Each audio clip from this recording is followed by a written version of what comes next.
Welcome to Resilient Voices. This podcast episode, you will hear from Marcella Brebaum from Germany. She left her corporate career when her body was screaming at her that she was in the wrong place. And she listened, but she went through challenges. But she became a relationship coach, and now she's living her purpose, and her body is no longer screaming at her. So let's listen to her story.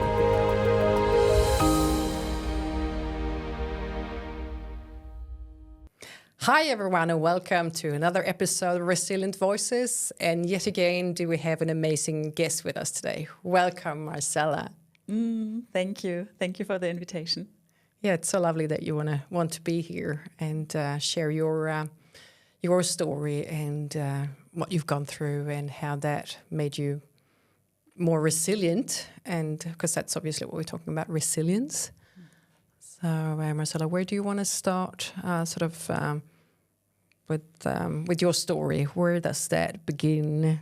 Yeah, if I may say, just because I love the concept that you are interviewing people here on that concept, because so I work on the subject of relationships, and the way we learn as humans, to me, it's like through the stories of other people. If we really listen, not just with the ears, but with the heart, we can learn so much from their story, right? Mm-hmm. We are, as social beings, meant to be, immersed by stories. So that spoke to me, and I thought, okay. And this is a bit like sitting around the campfire, that we did in the old days and share the stories, the storytelling. This is, like you said, it does connect to us in because that's something we used to do way back. Mm-hmm. So, yeah.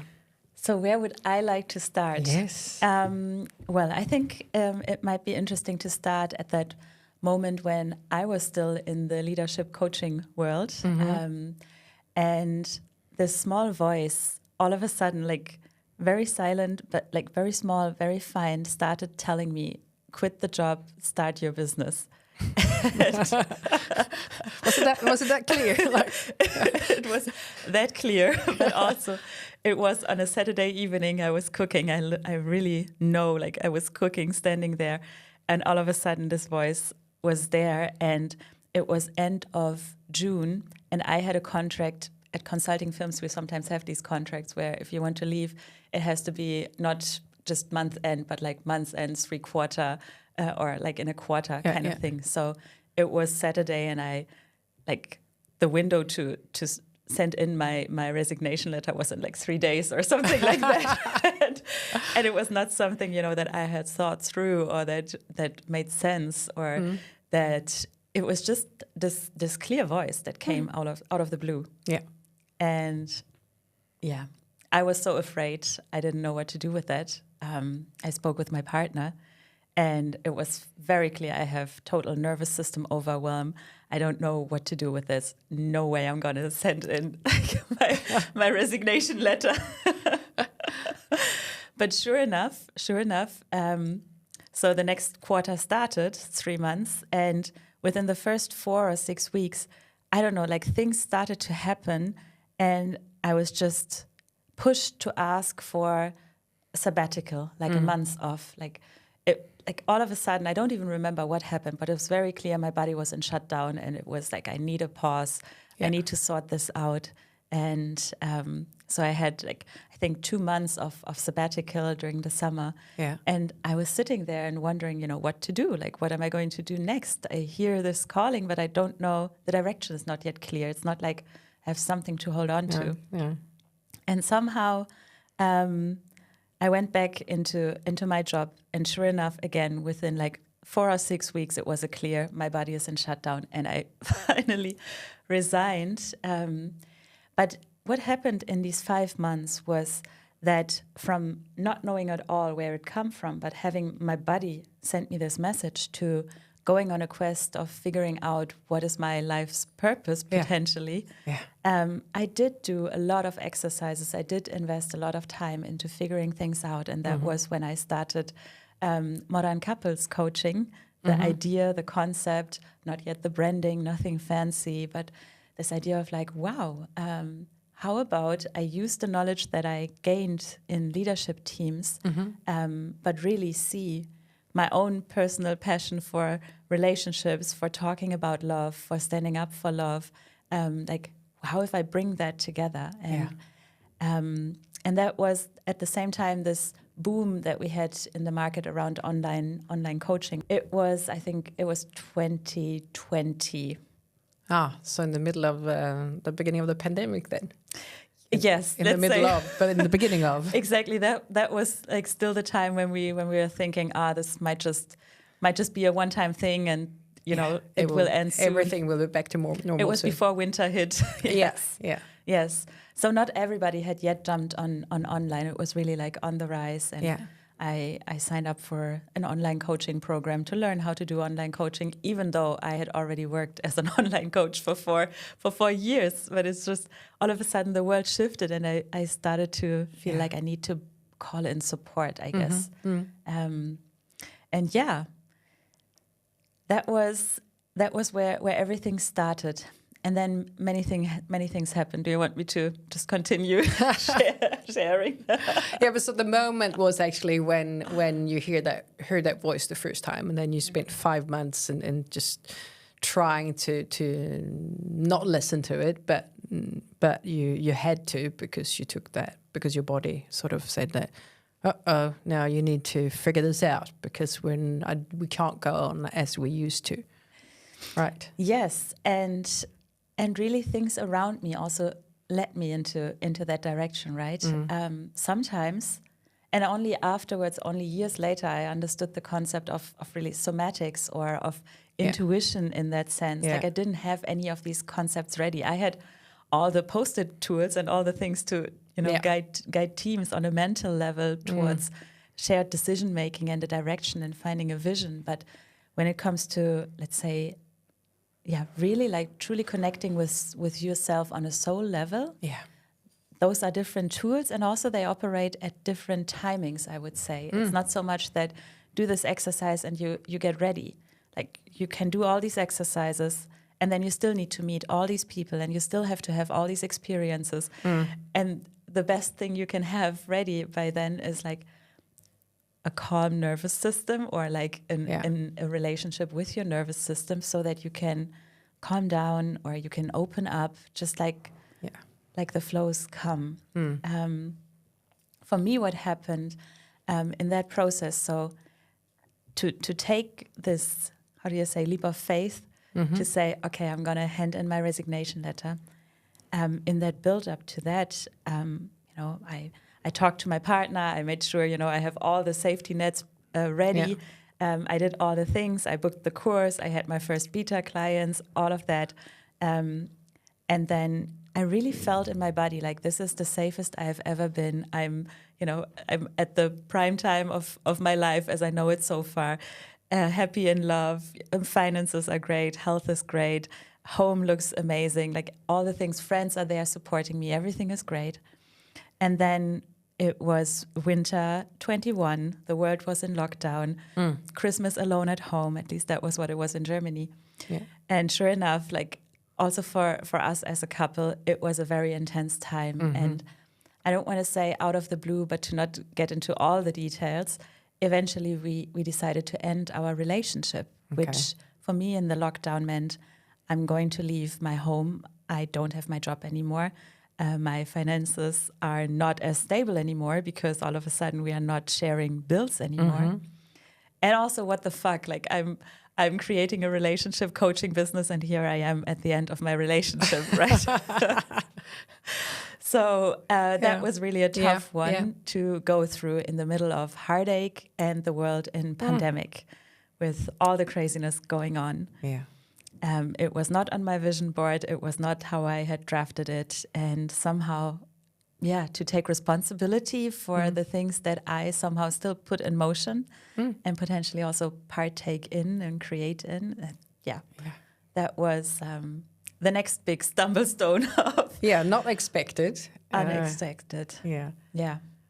So, and that, I guess that's a part of life when we come across those things that we do not plan for, and that also helps us to grow and develop, and obviously also build resilience, because it's Did you find that that was the period of after you made a decision when everything had been really nice for a while, and you sort of, even though you started to build your new business, a year and a half later, you ended up in a different situation? Was that more difficult for you than the first leap of faith when you actually resigned? Or Definitely, it was on a whole different level. It felt like tested again, but like full force honor. Like someone really literally took away the ground underneath my feet, and I just need to learn how to fly, right? Yeah. While beforehand, it was, let's say I felt the fear, but I still had my grounding, and I could take all the time that I needed. But all of a sudden there was no time, and there was no backup plan. I find it interesting how, let's say over the past years, I have discovered or seen often this pattern when you start your own business, or when you go on this path of personal development and really figuring out who you are, it naturally impacts your relationships, right? It's like, and it also makes sense. It truly makes sense. But let's say outside of the head mental level, it's so scary and it's painful, because you are going through this metamorphosis state, and maybe you have people surrounding you who have gone through that and can coach you through it, or even parent you through it. But other than that, you are pretty much, on your own, standing up for your dream, trying to not drown by fear, and somehow, see that this is the path you need to take. And it took all the courage, and it's actually how I ended up in Ericeira, right? Like this was exactly the moment when I decided, okay, for recovery, and also to just escape this, lockdown energy, kind of in the city, captured in a city. I came here, and this was my place where I found, do you say reconciliation, but like inner peace, inner grounding. I would say, like, also back then I had no vocabulary for resilience, nervous system, breath work was nothing that I knew of. So, I just arrived here, and I noticed how every day when I did my walk along the cliffs, and the wind would just blow through my hair, and I would just stare into the far, into the ocean, how it just brought peace and more peace, and how I could somehow drop into what just happened, and how, like, obviously I can also see that, going through a breakup is not the end of a relationship coaching. It's actually a very, let's say, it's a phase where you can really learn a lot about what I'm here to teach, or what I'm here to do. So while I felt like I created a space where I had capacity, time, space to somewhat really go into my laboratory of love and learn about, all right, what is this, and why is it so painful, and what are we here to learn for in this, and why is this serving me, why is this happening, and it all makes sense. And I found my answers, I found my peace, I found my strength. It took very long, I would say, also because, I don't know, somehow the earth decided that it's time to also go through a breakup and create this lockdown, not just lockdown, but then also, the global debates about the vaccines, which, working on relationships, it really hit me so hard to see how all of a sudden, you didn't know who would still be friends or not, and people falling apart. And sure enough, I had similar debates within my circle, right? So I really felt like, all right, this is like the hardest test I'm ever going to get on the subject of relationships. Yeah. It was really testing a lot of relationships, wasn't it? Yes. Yeah. Yes. And I would have couples, like already then I would have couples in my coaching, and, the one wanting the vaccine, the others didn't, and then children in the middle of it, and then the school interfering with it. And like, we all went through such a wild, chaotic time that to this day leaves people traumatized, but also we were not equipped, like collectively we were not equipped to navigate such tumultuous times. No, absolutely. But I'm thinking about that with relationships. When you said that first, you said that breaking up from a relationship, how is that going to be looking for you? I mean, affect you as a relationship coach. Yeah. But then I'm just curious about your relationship with yourself. Is that also part of the equation when you talk about the relationship between couples? I think so. Like now, fast forward, right? I think this phase in life where you also really spend time with yourself. Yeah. If you fully lean into that experience and make it as beautiful as it is meant to be or can be, then there's a true gift in that, because like we all relate with one another and have an influence in the best positive way, but also there's a part that only you can feel and that only you will experience and can express. So I really felt like while there was this pain and while it was not how I envisioned my life, it really enabled me to fully step into my power and really become clear around who I am, what I am here for, understand the resilience that I have, right? And with that, enter a new relationship while also being as aware as I can be at that age, at that phase, about who I am, right? So it enables a new mechanic how you enter any relationship, which is like ideally I would recommend that to any relationship that ends, this idea of like, don't try to find the next best thing to hold on to, right? Like learn how to be complete on your own, but then, with that, create an even more authentic relationship with another person and see that magic unfold. Yeah. It was truly powerful. And I will say, like in that first year, the first months after the breakup, I mean, there were no parties here. You couldn't do anything again. Like best time to go through a breakup. Just, go through all the books and do the learning and be on your own and not be bothered by anything else. I dove deep into human design, into inner child healing, into theta healing. Yeah. So I developed tools and skills, and they helped me to understand more of my mechanics, how I work, how I operate, the things that I had told myself that held me back so far, right? Yeah. And I would say to this day, I'm still like really learning from what came out of this time. Like I'm still applying the teachings, and I'm still relearning of who I am, or remembering who I am. Yeah. Yeah. And it's very fascinating because I feel like I needed this time off, or even the pause, pressing pause on everything to do what I am doing now, to fully also speak from that quality in what I do now. And there's like I'm in awe with looking back at like who I was back then and who I am now. And I thought I was complete back then. And I'm sure enough right now aware that, 5 years from now, I will look back and be like, wow, she was amazing. She did all the things she needed to do to get us here, right? Yeah, but I cannot be yet at that version. And like even now I feel how this is who I am, but I'm expanding my capacity to grow into that future version that is holding even more, or that is creating even more resilience to really make an impact. Yeah. And don't you think that that's the case, that in order to really make it an impact, to really become resilience, that you have to go through, I mean, your dark night of the soul. I mean, you have to go through something painful, an obstacle, a challenge, to really step into that and embrace it.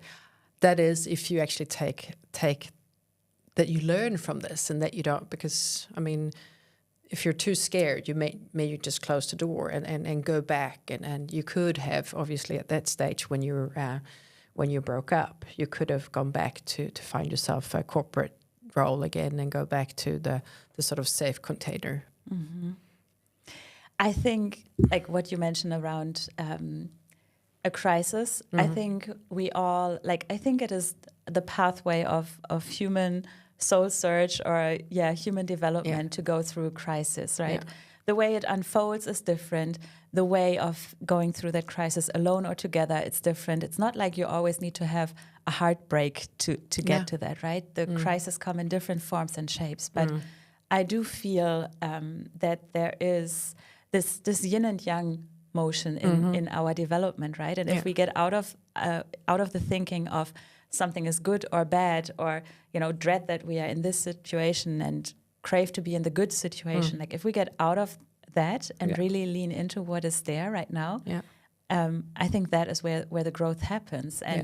And equally, it's like in those moments when I felt like, oh wow, like I have all the support that I need, I'm the happiest I can be, right? This is a brief moment I'm talking, right?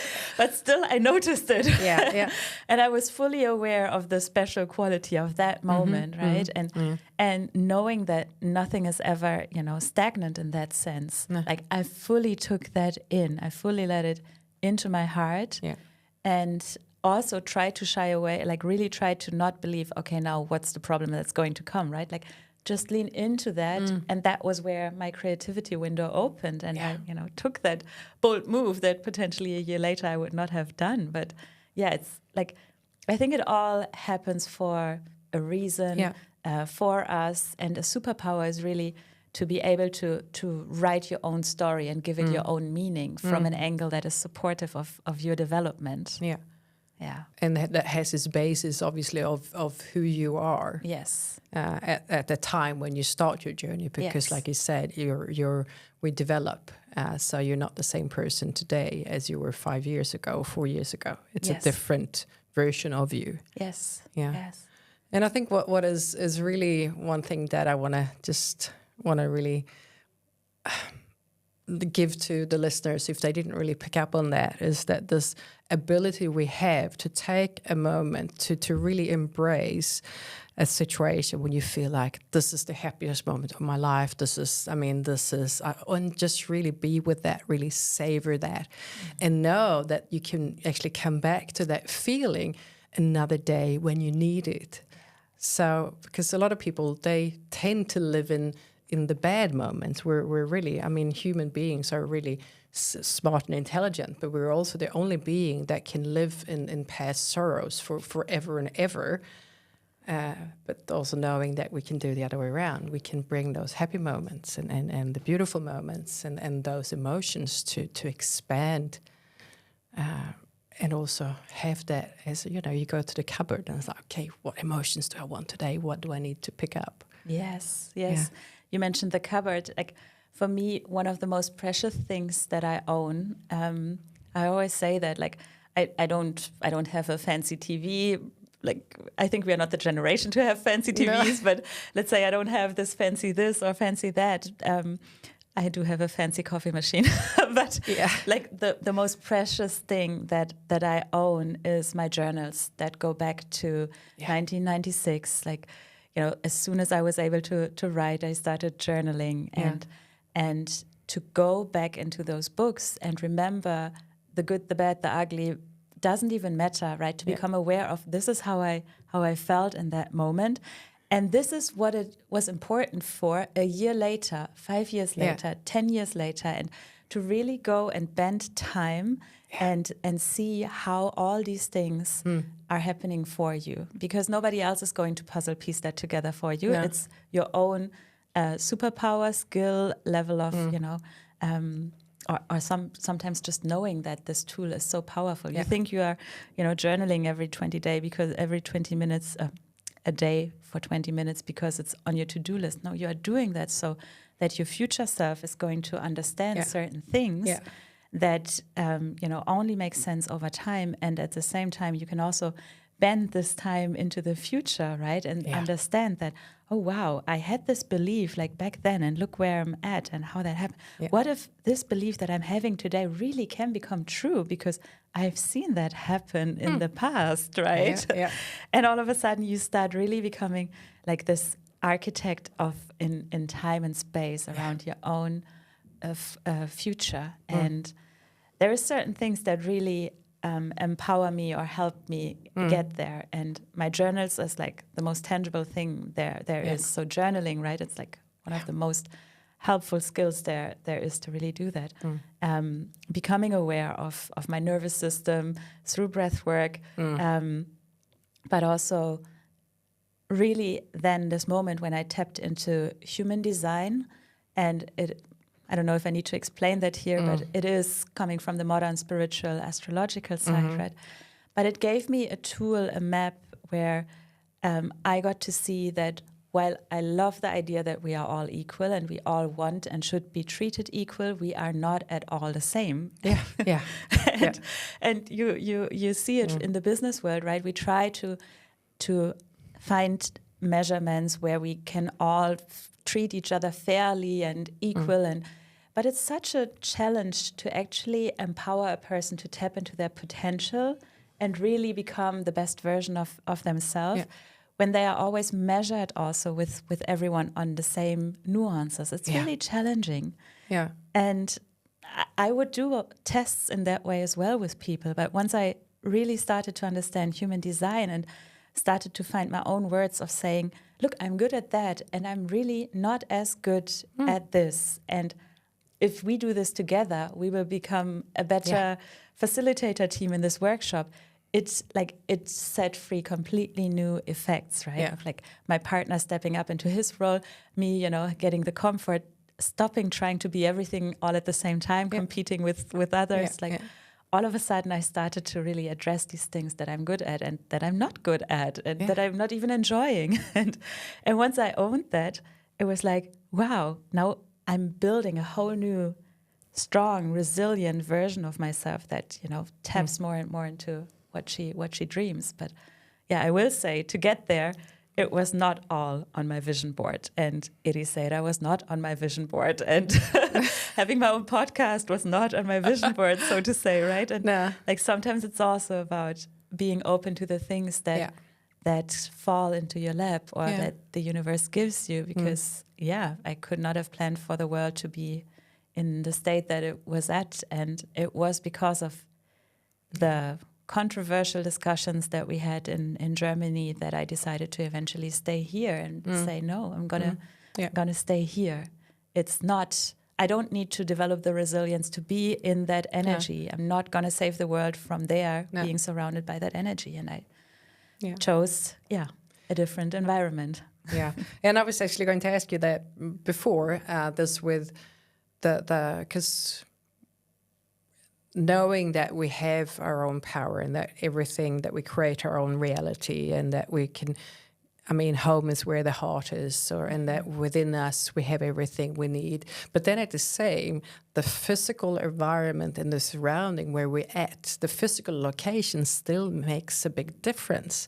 So because much. Places have energy, don't they? So much, yes. Is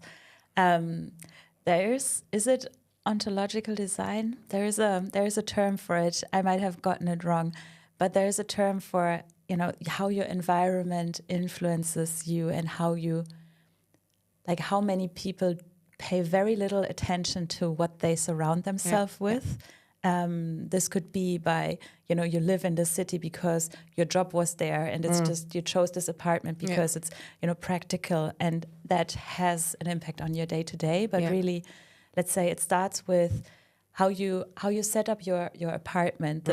It's like you are living in your own vision board almost, right? If you look at your apartment, that's what you see in your day to day. If you spend a lot of hours in your office, then you are living in that vision board. If it's all white walls, well, that's what's inspiring you, right? And I do feel a difference moving to a place near the ocean, how, I am all of a sudden more creative. I do feel how the beauty of this place inspires, to just bring more beauty in my life. And as a relationship coach, I look also at polarity in certain ways. And even the environment you are at has a polarity energy. It's either more masculine, more feminine.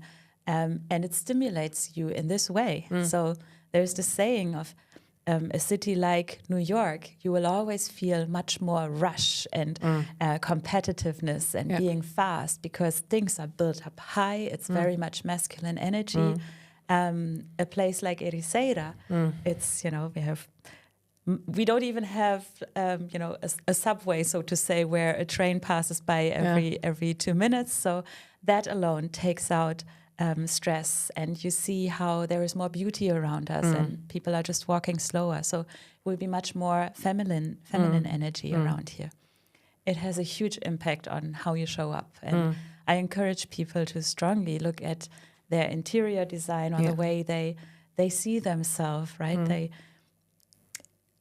In a way, there's certain trends out there, and you follow them. But is it really you, and is it bringing out who you are? Yeah. I started writing on my windows, right? When I was preparing for my TEDx talk this spring, I was writing at my laptop, and I was just blocked, and I couldn't create any thought. I was like, no.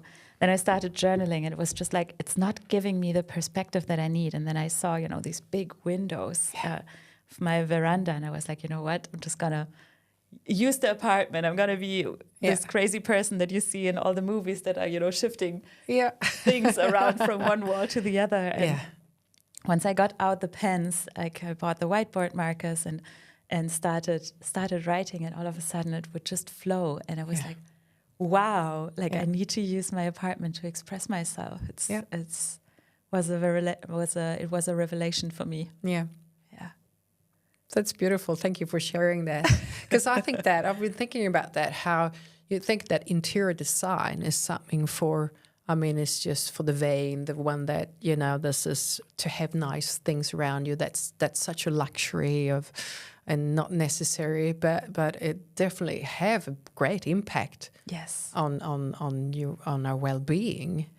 And I do think, let's say, the seed for that was actually planted in my agile coaching days, now that I think of it, because one thing that motivated me to start Modern Couples was this idea of in the tech world, we have over 30 years, billions of money going into personal development of people and trying to bring diverging groups together. So we learn how to use the walls, we put Post-its on the walls, we create vision boards, we do all that in the corporate setting, and then you go to couples therapy and it's somewhat stuck in the 80s, so to say. And so I started back then, when I was still working in the corporate, to introduce these things at home, because I wanted to test them in the couples setting. And so our home would look like, not Post-its per se, did not look like an office space. You do want to adapt it to your interior design, that it matches. And we had a chalkboard. You can put chalkboard on the wall, like tapestry, and pens, and we would have something like love is, and every day you would write something that felt like love today, and put that there. And then once a quarter, when the wall was full, we would take things away. But to just use your apartment or your home as a place also to visualize your journey, your love, the things that you are grateful for. We had many things that inspired us, and to this day I do that, and I recommend it to couples. There's many versions of what you can do to really bring anchors into your day-to-day that remind you of where you want to go. And the vision board is the one thing that many people know, but really the messages that you see every day, the colors that you surround yourself with. Colors have an effect, right? And while I love, let's say, the Bali style white villas, the clean style, right? Sometimes you really need to ask yourself, what is in best service of myself, and what do you place as a priority, functionality or really your self-expression? Let's say, and in a couple setting, I just always think about the couples as well, but in a couple setting, it does take some, how do we find a common ground? But last summer, I got a vacuum robot, right, to clean the apartment. And talking about resilience, the level of noise that these machines make, it's unbearable to me. I just couldn't. But also, while I noticed the comfort of, okay, I don't have to clean, all of a sudden I need to change things in my apartment. I need to move chairs aside. I need to move things so that this robot has, all the liberty to not eat my clothes and clean my apartment, when really it's actually annoying me, and I am limiting my self-expression because all of a sudden I cannot place things diagonally in the apartment. And I just thought about, no, this is not aligned to me. Like, sometimes we really need to see where we put comfort over self-expression, or where we create our own prisons in a way, just to fit into the efficiency that is all around us. And so, the robot is gone. My windows are colorful. Things are diagonally placed. And when people come into my home, they typically always say one of the first things is just feels so homely in your place. And for me, it is a place where I recharge, where I recalibrate, from where I can ground to show up for the world, for my clients, for the things that I need to move in a world that is ever changing faster than ever. Yeah. So there we go. The home that is authentic, really, because authenticity is super important in your life. I know that, but and also a place where you can be authentic. Even, I mean, so if you're not authentic in your home, where can you be it? Yeah, if you cannot be authentic in your home, where else? And that's the part. Coming back to the importance of also spending time with yourself. It is in that solitude moments that you find out who you are.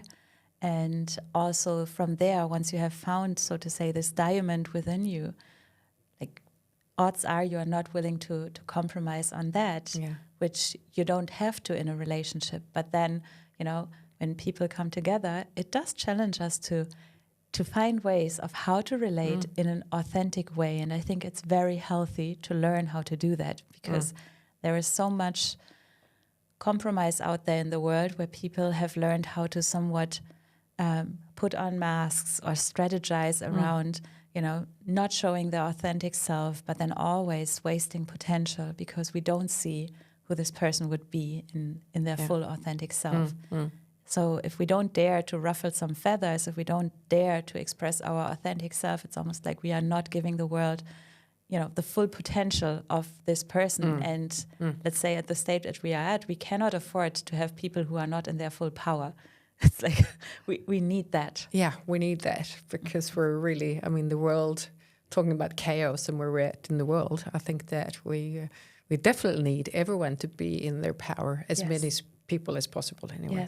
Yes. So. And your audience is primarily women, right? Yeah. Like, I do feel that especially women, like with where we are at, but women have, from a polarity point of view, or from a very intuitive point of view, this access to a deeper knowing that only the mother, only the woman, only her carries so intuitively to really activate that in others. And if there's one thing that I can say I have learned from heartbreak and over again, also going with other couples through heartbreak, it is her who starts creating safe spaces for the hearts and emotions. And while it sounds not fair, and while it might sound like, why again the women to go first, there is a quality that only she can offer, primarily in most of the cases, to create a safe space for emotions, for the heart, and for other people, be it her partner, but also other women, to feel safe, like they can show their authentic self. If she opens up and creates a space where she can be vulnerable, can, step out of her pain and still create a safe space for emotions, hearts, all of that, something beautiful happens in groups and societies when all of a sudden also others feel like they can let down their guards. And it's like, we all know we need more feminine qualities in this world, and the easiest to tap into that is if we empower women to go there, to really empower women to find out who they are, creating safe spaces for them to express who they are, knowing that whenever they show something more, they might not yet fully embody it. So, sometimes I tried out to see who I am in this situation, and all I needed was a person to not judge me in that moment until I find out how to actually express this. But I definitely want to encourage the women, and also supporting women when they see, oh, there's a woman daring to ruffle some feathers, right? I might not be her share the same opinion, but there is a woman who is walking a path that is not easy to walk, and we start seeing that. I think something beautiful can happen from that. Yeah, and I think that is really one of the purposes as well. Is this with giving women a voice to share that you're here sharing your story, and how important that is to actually maybe send out the message there that there is, I lead by example. I can inspire you to do the same and follow maybe not my path, but do you follow your own path but be inspired by, and just spread this the movement of empowerment, because I think that as well we need to equal out. It's too much masculine energy on the world stage, in the world arena, in most societies, and that we need to. It's not that it's going to be all women or feminine energy, but we just need to even that out a bit, because the scales are very unevenly. And most of in the masculine and in the feminine, we need the healthy, like the healthy energy in that, right? Yeah. There's a lot of unhealthy masculine and unhealthy feminine out there, and in that, I feel like one of my guiding principles for my way has been love over fear, which is so simple and at the same time so difficult in these moments when things out there are scary, and that's again why, when you are facing fear and you see another person, no matter the age, no matter the gender, like facing fear, when you see them in that moment, to support them on finding back to love, right? Like many decisions in the corporate and in the private, many breakups, many resignations, they come from a place of fear much rather than love. Yeah. Because actually, if they were spoken from a place of love, then people wouldn't walk around with a broken heart, with projections, with mistrust. It would not be there. So if you see a person in fear, or especially close to a breakup, to be that person, to encourage them, A, to potentially seek help, but B, like to ask them what would love do, and really hold space for them to, cry the tears, because usually when they are facing or when they are in a moment of fear, to do the work, ground yourself and reconnect with the heart, it's like a burst of life source energy. Yeah. Lovely.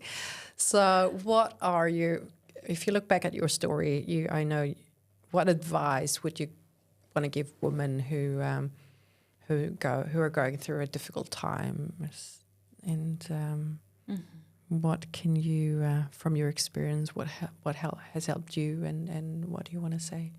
Yeah.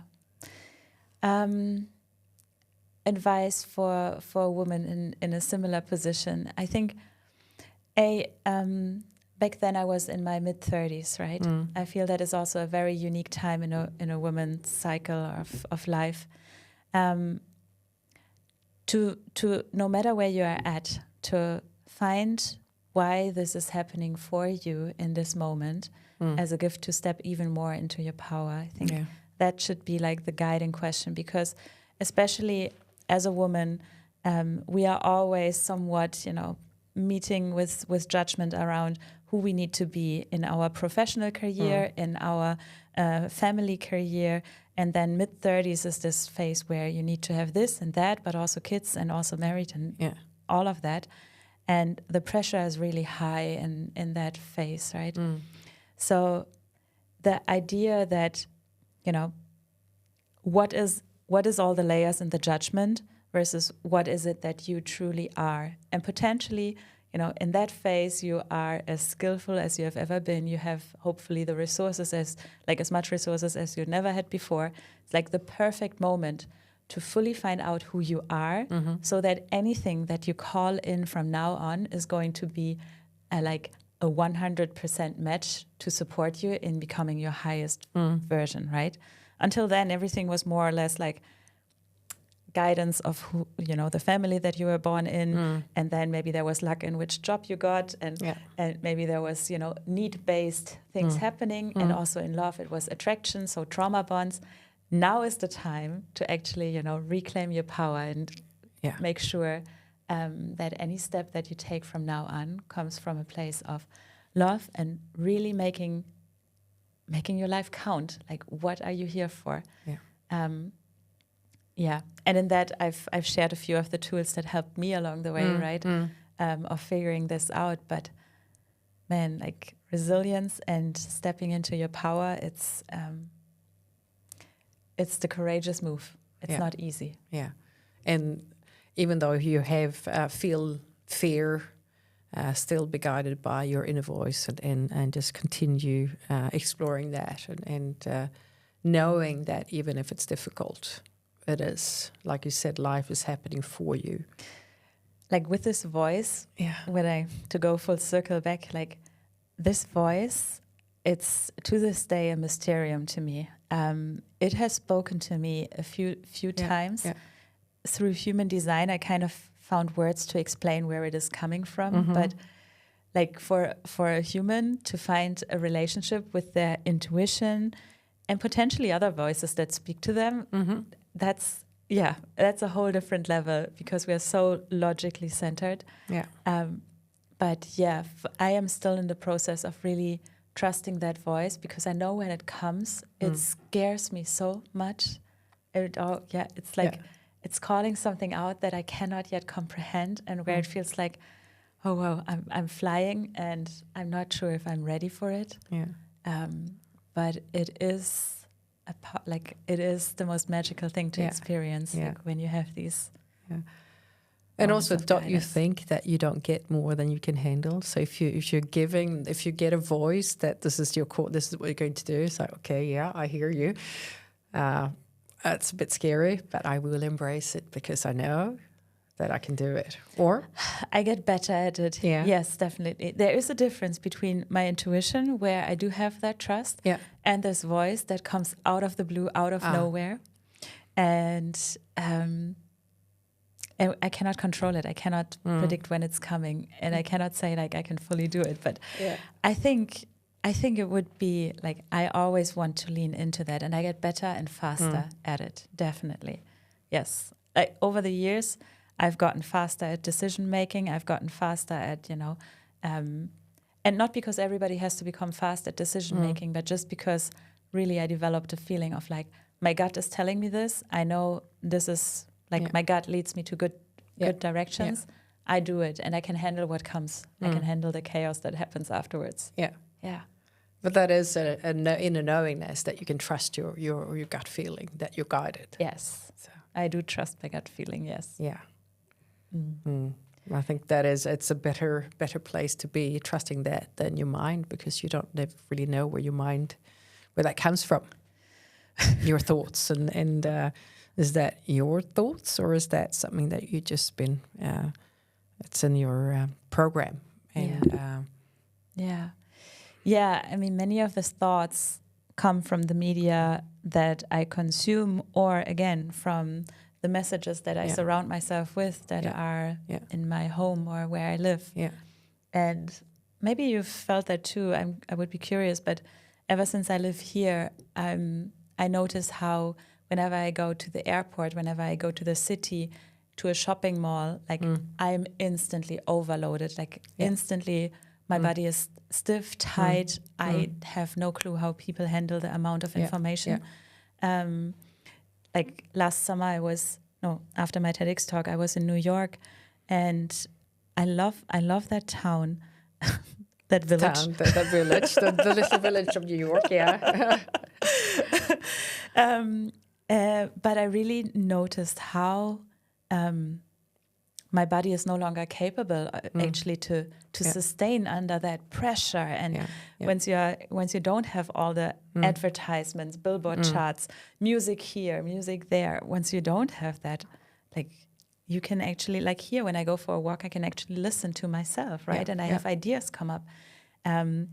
And I went to the movie theater in New York and I watched the latest high-tech version of what you can watch in a movie theater. And after 10 minutes, I was like, this is torture. I have to go out of here. It was a perfectly done movie, but the amount of impressions.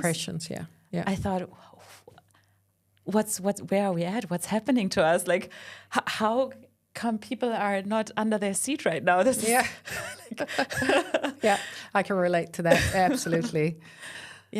So, I mean, when you slow down and you're in a different environment, obviously that calm down your whole system, and you're not used to having all those impressions in your life. And that then it's overwhelming to be in that context. Yes. So, yeah. But in that regards, like I'm in awe, and I would say for everybody who lives in a city and loves the city life, like it can be quite an experience to somehow take yourself out for a retreat or a vipassana, or just become aware around what is actually all the things that are influencing you, because that is the biggest distraction of knowing who you are and what you are capable of, like the information that are constantly there that prime you in a direction that you are not even aware of. And there is a reason why, also back in the days, people would send off their 18, 20-year-old son usually into nature and wilderness to find out who they are, right? There's certain ancient rituals where we can still learn from of what is needed to find out who we are. Yeah. And I think that's going to have to be the ending of this beautiful conversation. So many good insights and so many great practices to really overcome resilience, but also become more of yourself and be in contact with who you are. So, I mean, with that, thank you so much, Marcella, for your wisdom and your sharing today. And I'm sure that you've inspired so many women, and that they can find some nuggets in this. And I really encourage you that listening on this to really embrace this and really reflect on your own challenges in your life and see what's going to come out on the other end, and maybe also pick up that journal and journal about it.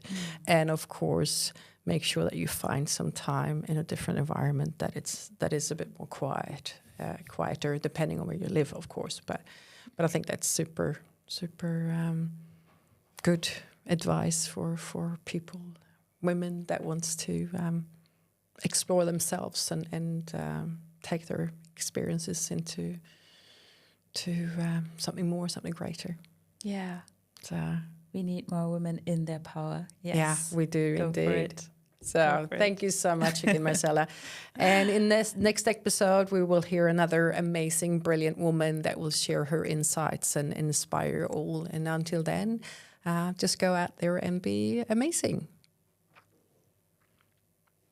Wonderful. Thank you. I encourage you to subscribe to Resilient Voices and follow along on social media, where we'll be sharing updates, resources, and stories from our growing community of resilient women. And if you ever feel inspired or have a story to share, don't hesitate to reach out. I'd love to hear from you. You can also use the hashtag Resilient Voices to connect with other listeners who are on their own journeys of transformation.